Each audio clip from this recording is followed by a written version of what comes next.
មានមីដុំបែបនេះនៅផ្ទះគឺអាចសាកមកធ្វើមីកូកតាមរបៀបខ្ញុំទាំងអស់គ្នាបានគឺងាយៗហើយមានរសជាតិឆ្ងាញ់ទៀតបើយើងធៀបជាមួយនឹងមីឆាគឺវាមានរសជាតិឆ្ងាញ់ម្នាក់មួយបែបហើយសម្រាប់មីកូកនេះផងដែរគឺធ្វើលឿនធ្វើតែ5នាទីគឺអាចបានញ៉ាំ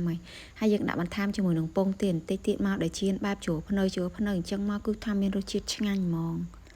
ដាក់ដាំទឹកចំនួនបន្តិចមកហើយនឹងទុកទឹកនឹងឲ្យបានរាងពុះល្អបន្ទាប់ពីទឹកនឹងបានពុះហើយគឺចាក់មីដុំរបស់យើងចូលមីនេះគឺខ្ញុំប្រើជាប្រភេទមីល្ពៅមានរសជាតិឆ្ងាញ់ប៉ុន្តែយើងអាចយកមីដុំ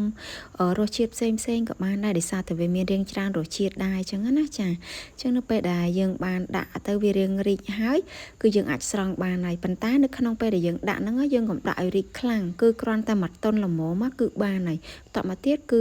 យើងដាក់ប្រេងឆាចូលមកហើយនឹងបំពងខ្ទឹមនេះគឺខ្ញុំយកទុកធ្វើជាខ្ទឹមបំពងសម្រាប់ដាក់ពីលើហើយបើសិនបើយើងមានខ្ទឹមបំពងដែលយើងបានបំពងទុកគឺយើងអត់ចាំបាច់បំពងដូចខ្ញុំទេចាអញ្ចឹងនៅពេលដែលបំពងមើលទៅបានក្រហមឲ្យនឹងហើយគឺខ្ញុំបានដួសយកតែកាកខ្ទឹមទេយកមកទុកនៅក្នុងកូនចានមួយដែលឡែកសម្រាប់ប្រេងឆាដែលនៅសល់គឺខ្ញុំបានបន្ថែមប្រេងឆាបន្តិចរួចដាក់ជៀនពងទាមកក្របសម្រាប់ពងទាគឺយើងយកលក្ខណៈបែបជួរភ្នៅអញ្ចឹងទៅវាញ៉ាំឆ្ងាញ់អញ្ចឹងនៅពេលដែលបានក្រៀមល្អប៉ុណ្ណឹងគឺខ្ញុំបានប្រែត្រឡប់វាបន្តិចទៀតដើម្បីឲ្យវាអត់ជួរភ្នៅខ្លាំងពេកទេអញ្ចឹងតែប៉ុណ្ណឹងគឺបានហើយយើងអាចស្រង់ទុកឥឡូវយើងមកលេអំពីគ្រឿងផ្សំនៃការធ្វើមីកូកតែម្ដងចាក់ទឹកម្ទេសចូល1ស្លាបព្រាបាយហើយប្រេងខ្យង1ចុងស្លាបព្រាស្ករស1ចុងស្លាបព្រាបាយហើយនឹងទឹកស៊ីអ៊ីវបន្តិចរួចច្របាច់គុយឆ្មា1ជ្រុងម្សៅស៊ុបកន្លះស្លាបព្រាកាហ្វេរួចយើងអាចកូរច្របល់គ្រឿងផ្សំទាំងអស់ហ្នឹងឲ្យវាបានរាងសព្វចូលគ្នាបន្តិចរួចបន្ថែមជាមួយនឹងម្ទេសឆាហ្នឹងគឺ1ចុងស្លាបព្រាបាយមកដើម្បីបង្កើនរសជាតិវាកាន់តែឆ្ងាញ់ហឹរតិចអញ្ចឹងបានឆ្ងាញ់តែបើយើងអត់ចេះញ៉ាំម្ទេសទេមិនចាំបាច់ដាក់ក៏បានដែរ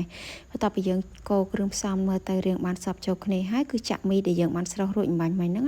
ចូលមកតែម្ដងពេលចាក់មីចូលភ្លាមគឺចាប់ផ្ដើមកូរច្របល់គ្រឿងជាមួយនឹងមីហ្នឹងតែមួយផ្លេតទេដើម្បីវាបានសព្វចូលគ្នាពេលមើលទៅគ្រឿងបានចូលសព្វជាមួយនឹងមីហើយគឺចាក់ខ្ទឹមសដែលយើងបានបំពងរួចជាមួយនឹងស្លឹកខ្ទឹមយើងរោយពីមុខនឹងមកហើយយើងអាចកូរច្របល់បន្តិចទៀតតែប៉ុណ្ណឹងគឺឃើញថារួចរាល់ជាការស្រេចហើយក្លិនឈ្ងុយខ្លាំងមែនទែនខ្ទឹមបំពងនៅពេលដែលយើងយកមកដាក់ពីលើហើយបានខ្ទឹមដែលយើងបំពងថ្មីស្រស់ខ្លួនឯងអញ្ចឹងទៀតគឺឈ្ងុយខ្លាំងឈ្ងុយជាងខ្ទឹមដែលយើងទិញពីគេស្រាប់ពេលណាយើងញ៉ាំមីឆារៀងតលាន់គឺអាចសាកធ្វើតាមខ្ញុំចេះដើម្បីឲ្យមានរសជាតិប្លែកម្ដងជាទូទៅមីដុំនៅផ្ទះខ្ញុំតែងតែមានជាប់ជាប្រចាំហ្មងដោយសារតែកូនរបស់ខ្ញុំចូលចិត្តញ៉ាំមីឆាឬក៏ខ្ញុំធ្វើជាស៊ុបចឹងតែខ្ញុំដាក់ស្រុះមីនឹងញ៉ាំកលែងមកមីដែលបានដួសដាក់ចាននេះហើយនិយាយថាពីតំណងសាញ់តំណងហ្មងខ្ញុំនិយាយមែនហើយសម្រាប់ពងទាមើលទៅលក្ខណៈជួរភ្នៅមកល្មមឆ្ងាញ់គឺថាមានជាតិខ្លាំងណាស់មុខនេះគឺងាយស្រួលធ្វើហើយឆ្ងាញ់ថែមទៀតផង